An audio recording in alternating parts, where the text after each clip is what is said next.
Haleluya, haleluya, haleluya. Shalom. Selamat pagi saudara. Pada hari ini saya akan melanjutkan perenungan firman di dalam Kolose yang sebelum-sebelumnya kita sudah mungkin ikuti. Sebelum saya mengikuti pada live streaming, saya akan menyampaikan satu perikop di kitab Kolose yang sangat penting untuk kita pahami secara mendalam. Namun sebelumnya kita berdoa. Bapa, terima kasih buat hari yang indah.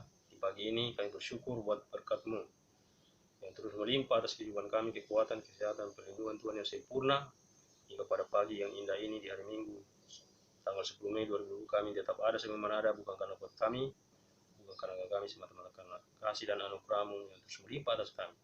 Pada beberapa menit ini Tuhan, kami akan merenungkan sebagian daripada firman Tuhan, ialah Roh Kudus menerangi hati kami sehingga kami dapat memahami kehendak-Mu daripada firman-Mu. Dalam nama Tuhan Yesus Kristus kami sambut firman. Haleluya, amin.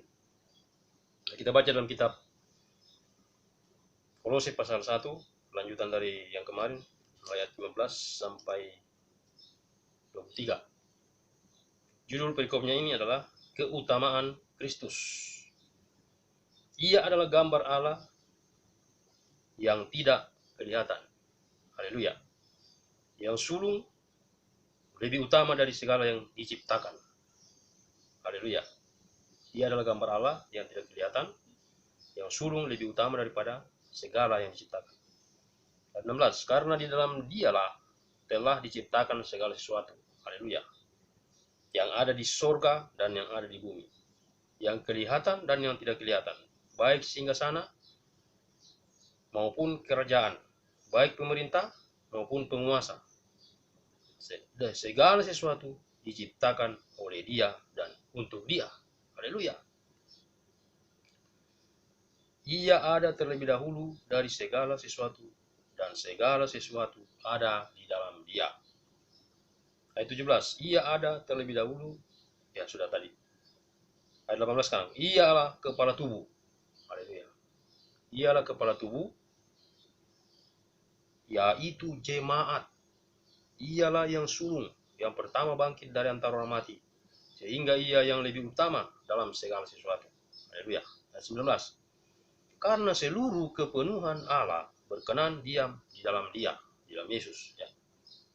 Dan oleh Dialah, oleh Yesuslah, Ia memperdamaikan segala sesuatu dengan dirinya, baik yang ada di bumi maupun yang ada di sorga, sesudah Ia mengadakan pendamaian oleh darah salib Kristus.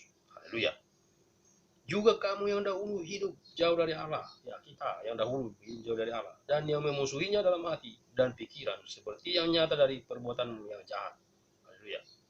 Sekarang diperdamaikannya di dalam tubuh jasmani Kristus oleh kematiannya, untuk menempatkan kamu kudus dan tak bercacat celah dan tak bercacat di hadapannya. Ya. Untuk menempatkan kamu kudus dan tak bercacat dan tak bercela dan tak bercacat di hadapannya. Haleluya. Sebab itu kamu harus bertekun dalam iman. Ya, bertekun dalam iman.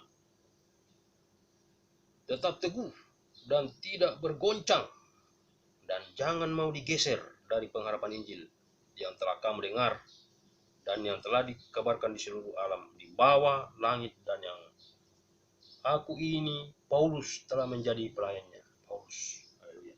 Ini adalah tulisan Paulus kepada jemaat di Kolose. Haleluya. Demikian firman Tuhan. Amin saudara. Setiap ini firman Tuhan adalah suatu yang luar biasa. Haleluya. Pada pagi hari ini kita belajar tentang keutamaan Kristus. Haleluya. Kristus yang menjadi utama. Katakan. Dia adalah gambar Allah yang tidak kelihatan. Memang dia pernah kelihatan waktu dia menjelma dalam daging.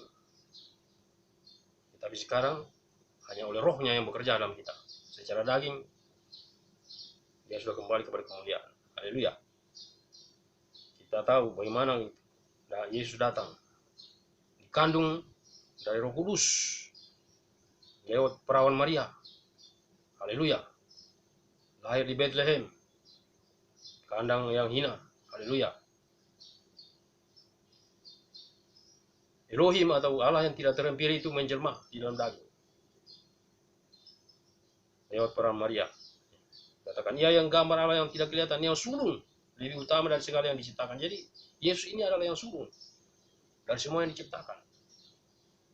Haleluya.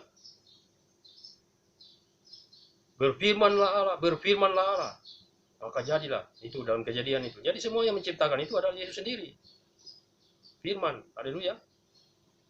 Kalau kita melihat itu bagaimana alam, semesta alam diciptakan dalam Kejadian itu. Jadilah terang, maka jadilah. Berfirmanlah. Jadi firman sendiri itu adalah Yesus. Pada waktu itu belum menjelma. Haleluya. Itu dikatakan dia yang sulung, lebih utama dari segala yang diciptakan. Jadi dia lebih utama, lebih dulu dia, lebih sulung dia. Haleluya. Karena di dalam dia telah diciptakan segala sesuatu. Haleluya. Di dalam Yesus telah diciptakan segala sesuatu. Bagi yang ada di surga dan yang ada di bumi. Yang di bumi juga. Haleluya. Baik yang kelihatan dan yang tidak kelihatan. Haleluya. Baik singgasana maupun kerajaan. Ya, ini semua dijelaskan ini. Baik pemerintah maupun penguasa. Segala sesuatu diciptakan oleh dia, untuk dia. Haleluya. Luar biasa, saudara. Diciptakan oleh dia dan untuk dia. Makanya kemarin itu video sebelumnya saya katakan, memang firman katakan bahwa dia berkuasa menaklukkan segala sesuatu kepada dirinya. Semua itu dari dia. Haleluya. Dia berkuasa menaklukkan karena dari dia lah. Dia memang yang melaksanakan semuanya. Ya. Haleluya, itu jelas. Ia ada terlebih dahulu dari segala sesuatu.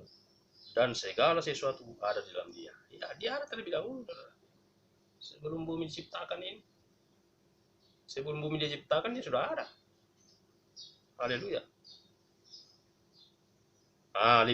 Lebih menjurus lagi ayat 18. Ialah kepala tubuh, yaitu jemaat. Nah, jemaat yang ada tubuhnya, yaitu kebunuhan dia. Yang sebelumnya kita sudah bahas. Ya. Ialah kepala tubuh, yaitu jemaat. Ialah yang sulung, yang pertama bangkit dari antara mati. Sehingga ia yang lebih utama dalam segala sesuatu. Yang sulung yang pertama bangkit. Bangkit dari kematian mengalahkan maut. Sehingga pemazmur mengatakan, hai maut, di mana kesengatmu? Di mana kemenanganmu? Yesus sudah mengalahkan maut. 3 hari dia masuk ke dalam dunia maut. Dan dia bangkit pada yang ketiga. Haleluya. Itulah Elohim, Bapa kita yang dahsyat luar biasa. Yesus Kristus Tuhan, Juru Selamat kita. Haleluya. Yang telah mati dan bangkit, bagi kita bahkan telah naik ke surga. Dan yang kita nantikan hari-hari ini adalah kedatangannya. Haleluya. Ayat 19. Karena seluruh kepenuhan Allah berkenan di dalam dia. Haleluya. Kepenuhan Allah atau Elohim itu berkenan di dalam Yesus. Makanya dia katakan waktu di bumi, murid-muridnya berkata, tunjukkanlah Bapa itu kepada kami. Kemudian Yesus menjawab, kalau kamu sudah melihat aku, kamu sudah melihat Bapa. Haleluya. Jadi Yesus dan Bapa satu. Haleluya. Kepenuhan Allah itu berkenan hidup di dalam Yesus, di dalam dia. Haleluya. Ayat 20. Dan oleh dialah, oleh Yesuslah, ia memperdamaikan segala sesuatu dengan dirinya. Haleluya. Luar biasa, saudara. Baik yang ada di bumi, di mana kita ada ini. Haleluya. Maupun yang ada di sorga. Nah, di sorga, dia di sana juga memerintah, saudara. Haleluya. Kalau dalam kitab Wahyu itu dikatakan ada domba, ada di tengah-tengah tahta itu. Haleluya. Pemerintahan itu sudah diberikan kepada segala yang menang atas maut, bangkit. Pemerintahan itu ada di tangan Yesus. Dialah Raja segala raja, Tuhan segala Tuhan. Haleluya. Ya. Memperdamaikan segala sesuatu yang dirinya, baik yang ada di bumi maupun yang ada di surga. Sesudah ia mengadakan pendamaian oleh darah salib Kristus. Nah itu, jadi dijelaskan di sini bagaimana dia berkorban, bagaimana dia mati bagi semua. Haleluya. bukan hanya untuk orang Kristen, Yesus mati untuk semua ciptaan. Haleluya. Karena kita tahu setelah Adam dan Hawa jatuh dalam dosa, semua sudah terkutuk. Tapi syukur oleh karunia Allah di dalam Yesus Kristus, semua dikembalikan. Haleluya. Katakan segala sesuatu. Yesus memperdamaikan dirinya dengan segala sesuatu, termasuk saya dan saudara. Sejak kita menerima dia sebagai Tuhan kita diperdamaikan. Haleluya. Pada waktu dia mati, tabir bait suci terbelah dari atas sampai ke bawah, menandakan bahwa hubungan kita dengan Bapa dipulihkan oleh kematian Yesus di kayu salib. Haleluya. Itulah sebabnya dia yang utama. Bagi yang ada di bumi maupun yang ada di surga, sesudah ia mengadakan perdamaian dengan darah salib Kristus. Jelaskan saudara, oleh darah salib Kristus kita diperdamaikan dengan Bapa di surga. Haleluya. Dasar. Juga kami yang dahulu, kita yang dahulu ini, haleluya, hidup jauh dari Allah dan yang memusuhinya dalam hati dan pikiran, seperti yang nyata dari perbuatan kami yang jahat. Kita ini orang dulu ini setru, ya, haleluya. Sebelum kita ditangkap oleh Yesus, dikatakan itu kita memusuhi dari sikap hati dan pikiran, seperti katakan nyata dari perbuatan kita yang jahat. Ya, jahat. Dulu saudaraku di kampung itu, saya sempat itu ikut itu penyembahan itu. Dan waktu itu karena papa saya sudah mengerti tentang Injil, dia marah sekali. Baru saya sedang mengerti setelah saya mengenal Tuhan. Haleluya. Dahsyat luar biasa. Itulah kebanggaan kita hari-hari saudara. Ayat 22. Sekarang diperdamaikannya di dalam tubuh jasmani Kristus oleh kematiannya. Ya, diperjelas lagi. Oleh kematian Yesus kita diperdamaikan di dalam tubuh jasmani yang sudah terkoyak-koyak, dicambuk. Haleluya. Terakhir ditombak lambungnya. Haleluya. Yesus di kayu salib diperdamaikan dalam tubuh jasmani Kristus oleh kematiannya. Oleh kematian Yesus kita diperdamaikan dengan Bapa Elohim yang tidak terampil tadi, Yahweh. Haleluya.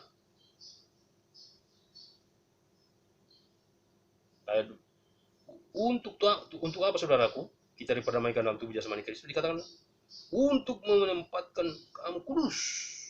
Kita kudus. Untuk menempatkan kamu kudus dan tak bercela dan tak bercacat di hadapannya, di hadapan Tuhan. Itulah tujuan kematian Yesus, untuk menempatkan kita tidak bercela dan tak bercacat di hadapannya. Oleh penebusan darah Yesus kita disucikan dari segala pelanggaran kita. Haleluya. Luar biasa, dahsyat. Pengorbanan Yesus di kayu salib itu sesuatu yang sangat mulia. Makanya saya selalu katakan bahwa inti kekristenan itu adalah kematian dan kebangkitan Kristus.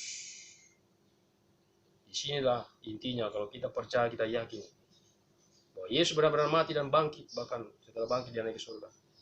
Inilah intinya. Kalau agama lain juga percaya bahwa dia naik ke surga, tapi dua hal yang mereka tidak terima, yaitu Yesus mati dan bangkit. Mereka bilang murid-murid saja, digantikan murid. Tapi Alkitab fakta menyaksikan yang saya pelajari, yang saya baca, bahwa Yesus benar-benar mati dan bangkit. 4 Injil mencatat sebagai saksi. Kitab suci dan bahkan di dalam nubuatan sudah disampaikan. Tidak Perjanjian Lama sudah menubuatkan bahwa akan datang Mesias. Di dalam Yesaya jelas itu. Haleluya. Bagaimana dinubuatkan akan mati seperti domba dibawa ke pembantaian. Kemudian dikatakan kita malu melihat. Manusia sudah malu melihat karena tidak rupa Yesus itu pada waktu dianiaya, saudara. Tidak kelihatan lagi rupa manusianya. Itulah pengorbanannya bagi kita. Di dalam Yesaya jelaskan itu. Rupa pun tidak. Haleluya. Itu karena semua, karena apa? Karena pelanggaran kita, karena dosa-dosa kita. Haleluya. Kita dikuduskan oleh Yesus supaya kita tidak bercacat, tidak bercela di hadapannya. Haleluya. Sebab itu kamu harus bertekun dalam memenang. Setelah kita memahami ini, kebenaran ini, kita harus bertekun. Bertekun dalam iman. Saya sudah katakan kemarin, iman itu bagaimana? Haleluya. Tetap teguh dalam arti bahwa kokoh. Iman kita, kepercayaan kita, keyakinan kita kepada Dia. Tetap teguh dan tidak bergoncang. Tidak boleh kita bergeser, iman kita tidak boleh bergeser, bergoncang. Dijelaskan lagi. Setelah dikatakan tidak bergoncang. Dan jangan mau digeser, saudara. Haleluya. Dari pengharapan akan Injil. Makanya Paulus mencatat, siapakah yang dapat memisahkan kita dari kasih Kristus? Penindasan kah? Aniaya, kelaparan, ketelanjangan, bahkan dikatakan kalaupun ada makhluk yang lain, luar biasa, kalaupun ada makhluk yang lain selain dari makhluk-makhluk yang sudah diciptakan, tidak akan dapat memisahkan kita dari kasih Kristus yang sudah dicurahkan. Haleluya dalam kehidupan kita. Dahsyat, luar biasa keselamatan yang kita sudah peroleh. Nah, tugas kita hari-hari adalah mengerjakan. Betapa kita harus bangga menjadi anak Tuhan, menjadi orang-orang yang dipanggil oleh Tuhan. Dikatakan jangan mau digeser dari pengharapan Injil. Di dalam kitab Roma juga ditulis Paulus bahwa Injil itu adalah kekuatan Allah yang menyelamatkan setiap orang yang percaya. Injil itu tidak lain adalah pribadi Yesus. Berita keselamatan. Haleluya. Di mana Dia yang utama? Sesuai dengan judul perikop kita ini. Keutamaan Kristus. Haleluya. Jangan mau digeser dari pengharapan Injil yang telah kamu dengar dan yang telah dikabarkan di seluruh alam di bawah kolong langit ini, di bawah langit. Yang dimana aku ini, kata Paulus telah menjadi pelayannya. Jadi dia sudah menyaksikan, sudah membuktikan bahwa hanya di dalam Yesus ada keselamatan. Maka di Kisah Rasul juga banyak kita baca selanjutnya itu bagaimana dia perjalanannya untuk memberitakan Injil setelah ditangkap oleh Tuhan lewat kuasa Roh Kudus. Dan secara spesifik lagi dia diwahyukan tentang visi pembangunan tubuh Kristus, karena dia menganiaya jemaat. Saulus, mengapakah engkau aniayakan aku? Siapakah engkau ya Tuhan? Nah, dia jawab, dia bilang engkau Tuhan, tapi dia belum tahu siapakah engkau. Nah, setelah dia buta 3 hari, dia diwahyukan bahwa yang dianiaya adalah tubuh Kristus. Jemaat Tuhan adalah tubuh Kristus. Haleluya. Luar biasa. Jadi memasuki hari ke-10 di bulan Mei ini kita bersyukur kita masih ada sebagaimana ada semuanya oleh karena Kristus tadi yang utama. Oleh Rohnya yang ada dalam batin kita terus bekerja menguatkan kita, memampukan kita untuk menghadapi hari-hari ini. Itu sebabnya saya selalu mengambil untuk kita bersuka cita. Kita bersuka cita bukan karena punya apa-apa, tetapi karena punya Yesus. Kita bangga punya Yesus. Haleluya. Saya sendiri, saudara, sejak saya kenal Yesus, saya merasakan suatu hal yang luar biasa. Kita adalah orang-orang yang dipilih, maka dikatakan yang terpilih. Itulah sebabnya apapun yang terjadi hari-hari ini, menghadapi era pandemi COVID-19, mari kita terus menguatkan hati. Karena saya percaya bahwa Tuhan tidak pernah meninggalkan kita sedetik pun. Haleluya. Nah, kita tetap mengerjakan keselamatan yang Tuhan sudah anugerahkan dalam kehidupan kita. Ada Alkitab, firman Tuhan yang pelajaran, merupakan renungan kita. Ini adalah surat Kristus yang tertulis, firman yang tertulis, pribadi Kristus yang tertulis oleh ilham Roh Kudus, dituliskan oleh para rasul, para nabi, para tokoh-tokoh Alkitab. Jadi tidak lain satu kitab ini, mulai dari perjanjian lama sampai perjanjian baru, itu adalah pribadi Yesus yang dinyatakan situ. Haleluya. Tidak ada lain. Elohim, Bapa, Yahweh, yang sudah nyata di dalam pribadi Yesus Kristus. Kita percaya sampai ini yang dibahas hari ini, keutamaan Kristus. Itulah yang utama, dikatakan sudah jelas tadi. Dia adalah gambar Elohim yang tidak kelihatan, tetapi kelihatan sempat datang di masa. Dan sekarang ini kita hidup di dalam zaman Roh Kudus, dalam pekerjaan Roh Kudus. Roh Kudus ada dalam batin kita untuk bisa membuat kita intim dengan Dia setiap hari, setiap waktu. Haleluya. Tidak dibatasi oleh ruang, waktu, dan tempat. Keintiman dengan Bapa itu seharusnya selalu ada. Oleh apa? Rohnya yang dalam batin kita ini sudah dicurahkan sejak kita percaya kepada Dia. Itulah yang luar biasa. Jadi hari ini kita bersyukur tiba di perenungan kitab Kolose ini pasal 1 dengan judul perikop keutamaan Kristus. Kristus adalah yang utama dalam segala sesuatu. Itulah sebabnya, mari kita terus kuat di dalam Tuhan, mari kita terus bersuka cita, karena kita adalah orang-orang yang istimewa. Dari sekian juta miliar manusia kita dipilih menjadi umatnya, menjadi umat kesayangannya. Haleluya. Itu sebabnya pada hari ini, mari kita berdoa mengucap syukur untuk semuanya saudaraku. Ini adalah tanggal 10. Kalau saya selalu mengartikan 10 itu berbicara 10 hukum. 5 berbicara 5 jawatan. Haleluya. 10 Mei, 10/5, 10 hukum, 5 jawatan roh. Rasul, nabi, gembala, guru, penginjil. 5 jawatan. Dan 5 kekuatan ini, 5 jawatan ini, fungsi ini, ya, saya katakan bahwa fungsi itu, fungsi pelayanan, itu yang melengkapi jemaat-jemaat lokal bertubuh Kristus untuk memperlengkapi ya, sehingga semakin bertumbuh ke arah Kristus yang adalah kepala. Kristus yang ada kepala yang dikatakan tadi keutamaan. Daripadanya lah seluruh tubuh rapi tersusun dan ikat menjadi satu bagian, berlayar semua bagian-bagiannya. Luar biasa. Yesus itu adalah yang utama. Itulah pribadi yang mulia. Kepala kita, Tuhan kita, junjungan kita, kebanggaan kita. Nah, untuk mengakhiri renungan ini, mari kita berdoa, saudara. Terima kasih untuk pagi hari ini Bapa. Di dalam nama Yesus Kristus, kami bersyukur dapat memahami Engkau dengan benar oleh karena hikmat Roh Kudus, bukan karena kami. Karena Firman juga berkata bahwa bukan kami yang memilih Engkau, tapi Engkau yang memilih kami. Itulah sebabnya kami bersyukur menjadi orang-orang yang percaya, menjadi orang-orang yang menerima Engkau sebagai Tuhan dan Juru Selamat. Engkau adalah yang utama dalam segala sesuatu. Juga dalam hidup kami, ajar kami untuk mengutamakan Engkau lebih dari segalanya. Karena Engkau adalah sumber segala-galanya dalam hidup kami, sumber kehidupan, sumber kekuatan, sumber berkat, sumber apapun yang kami perlukan ada. Kekuatan lebih utama dalam menghadapi era pandemi COVID-19, kami percaya kuasa-Mu nyata bekerja sempurna dalam hidup kami, sehingga kami akan ada dalam perlindungan-Mu yang sempurna. Terima kasih Bapak, kami bersyukur Tuhan. Segala puji, segala hormat, segala kemuliaan kami kembalikan kepada Engkau, Yesus Kristus Tuhan, Raja segala raja, Tuhan segala Tuhan.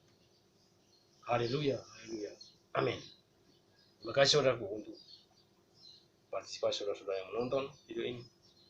Biarlah lewat video yang ini saudara-saudara diberkati oleh Tuhan. Selamat hari Minggu. Tuhan Yesus memberkati kita semua. Shalom.